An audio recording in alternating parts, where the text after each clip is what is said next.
definitiva, como médico, he visto cómo la inacción, el no hacer nada, acaba prematuramente con la vida de miles. La apatía o la inacción es por qué Centroamérica está inmerso en la miseria. La apatía colectiva es la razón por la cual mi país está inmerso en la violencia. En breve, la apatía, cuando decidimos no hacer nada y ser apáticos, es cuando el mal triunfa sobre el bien. Hasta hace algunos meses era conocido como neurocirujano. Desde el momento que decido dejar la apatía y levantar mi voz en contra de la corrupción y la impunidad, y ojalá despertar a otros a hacer lo mismo, he sido conocido como golpista, desestabilizador, ultraderechista, ultraizquierdista, dentro de otros términos menos agradables. Así que en estos minutos espero contarles un poco de este pasar. Como algunos de ustedes sabrán, El Salvador técnicamente está en un conflicto de baja intensidad. El Salvador hace 23 años firmó los acuerdos de paz. Entonces la pregunta obligatoria es, ¿cómo pudimos como sociedad entera fracasar tanto en tan poco tiempo? ¿Cómo pudimos recién salir de un conflicto armado, no lograr la paz social, que no se ha logrado, y entrar nuevamente en un conflicto?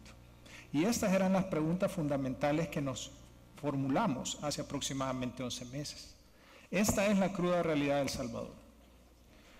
4.900 asesinatos en lo que va del año.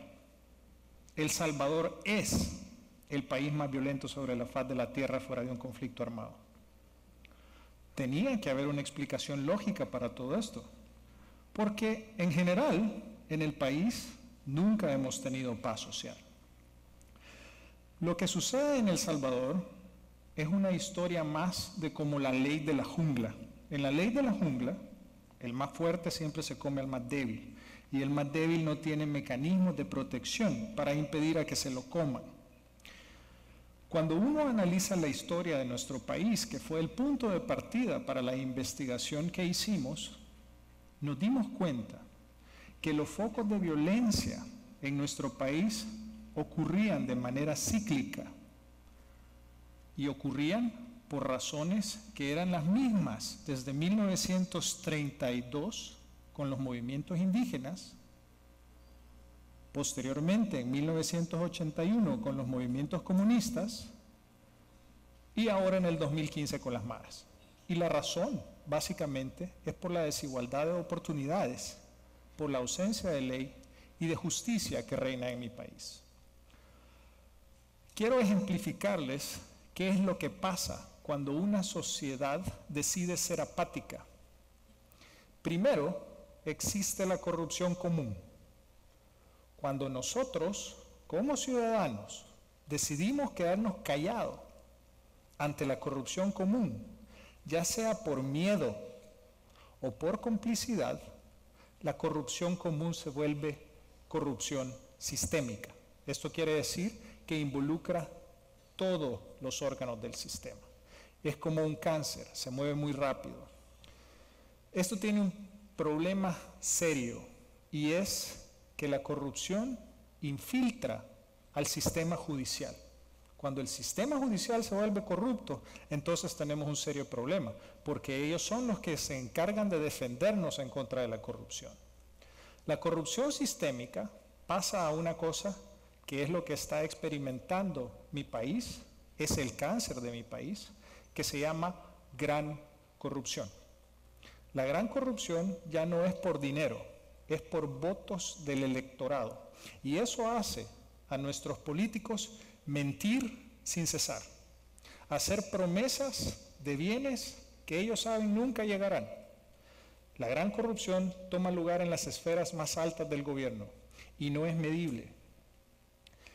Cuando la gran corrupción sabe que su debilidad, su talón de Aquiles, son los votos del electorado, lo que busca hacer rápidamente la gran corrupción es adueñarse del Tribunal Supremo Electoral. Cuando la gran corrupción infiltra el Tribunal Supremo Electoral y hace que el ir a votar sea una simple pantomima, es decir, que ya sabemos quién va a ganar, ya no se llama gran corrupción. Ahí se llama totalitarismo.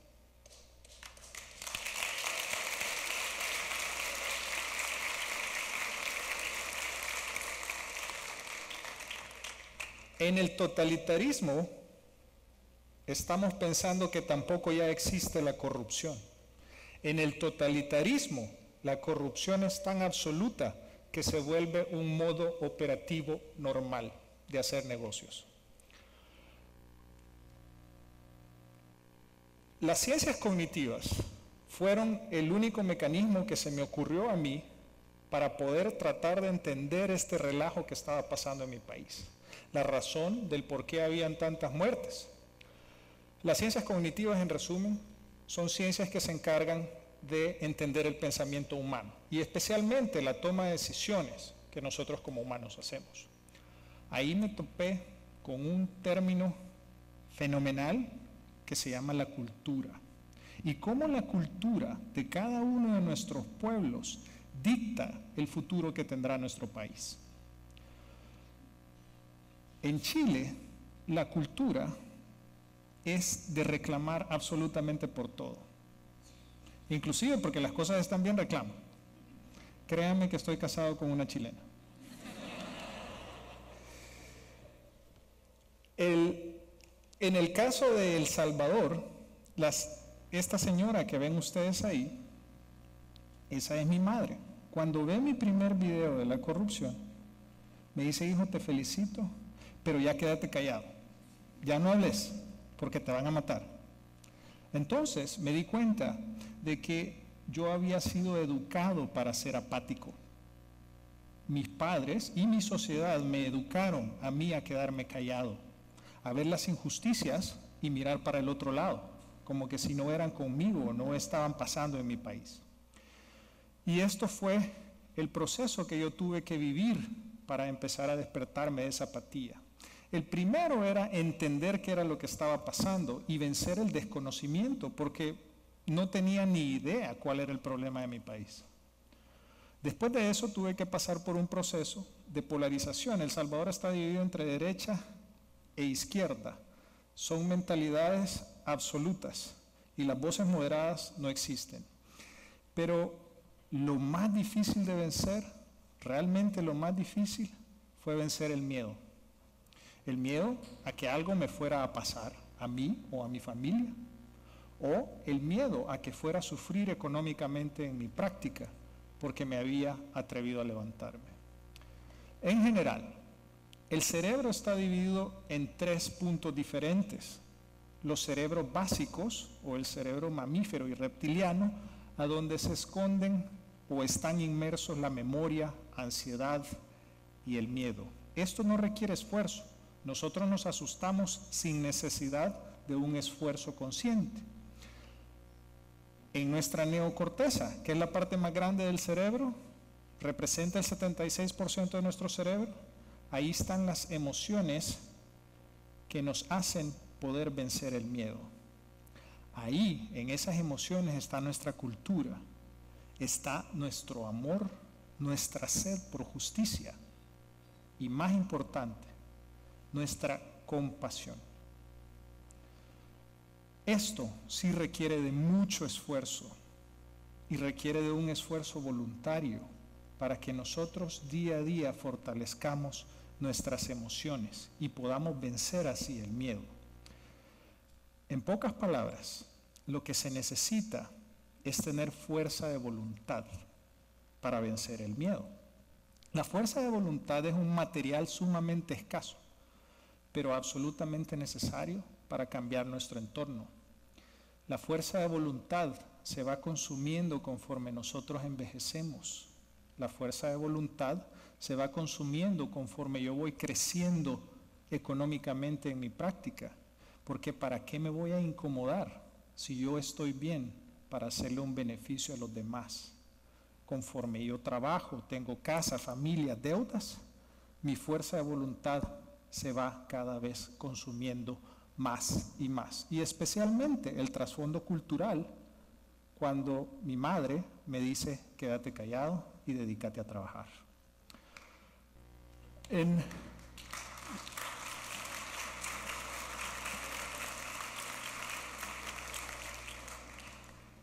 Siento que estoy regañando a mi mamá, así que esto es lo que sabemos que había pasado a nivel de gracias. Esto es lo que sabemos que pasó en Guatemala a través de las redes sociales, utilizando métodos de data analytics. Sabíamos que en Guatemala y en Honduras, cuando se utilizan las redes sociales para hablar sobre corrupción, cuando se llega alrededor del 4.5% de la población hablando de corrupción, se traduce en una marcha en la calle. Es decir, que la crítica social se vuelve una marcha activa en la calle. Y esto fue lo que pasó en El Salvador. En El Salvador, hasta hace unos meses, no existía la corrupción. Apenas el 0.3% de la sociedad en redes sociales hablaba sobre corrupción. Cuando se comienzan los esfuerzos para demostrar la gran corrupción, ese número empieza a escalar de una manera dramática. Cuando llegamos a 9.2% de la población hablando sobre corrupción, se lanza la primera marcha en contra de la corrupción de manera espontánea. Para el próximo fin de semana hay 2 programadas más. El porcentaje en El Salvador que ahora está consciente que nuestro problema es la corrupción es del 14% y creciendo. En definitiva, todo parece imposible hasta que lo comenzamos a hacer. Los invito, las injusticias en mi país tienen que ver más con violencia y con muerte, pero las injusticias están en todos lados. Solo basta caminar 1 kilómetro y nos daremos cuenta de las injusticias que ocurren en nuestra región. Lo importante es que intentemos despertar de nuestra apatía para crear una mejor región para todos. Muchas gracias.